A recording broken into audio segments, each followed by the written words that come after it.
حضرت ابو سعید خدری فرماتے ہیں من اکل طیبا وعمل فی سنت، فرمایا کہ جس نے حلال روزی کما کے کھائی اور میری سنت پہ عمل کیا، وعمل الناس بوائقہ، اور لوگ بھی اس کے شر سے محفوظ رہے، ایک تو خود حلال کمایا اور دوسرا میری سنت پہ عمل کیا، یعنی جو طریقے میں نے بتائے ہیں ان طریقوں سے کمایا، ان طریقوں سے خرچ کیا، حلال کی روزی کمائی اور جھوٹ دھوکہ دہی سے پاک رزق کمایا،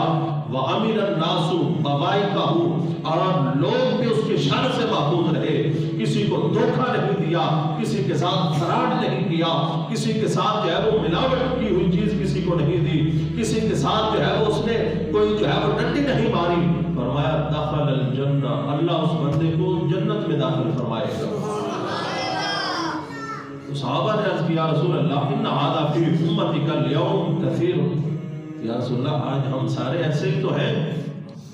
ہم ایسے ہی تو ہیں سارے، ہم جو ہے وہ سچ حلال روزی کماتے ہیں، بیچتے ہیں، سچ بول کے بیچتے ہیں، اور لوگوں کو جو ہے وہ اپنے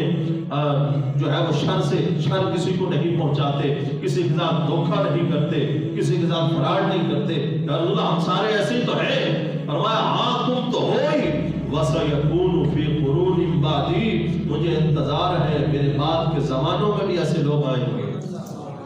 میرے بعد کے زمانوں میں بھی ایسے لوگ آئیں گے، میں ان کی بات کر رہا ہوں، فرمایا کہ ایسے ہوں گے، ایسا انداز تجارت اپنائیں گے، آج تو کہتے ہیں اور کی کریے گاہک نال کیویں ڈیلنگ کریے، ان کی دسیے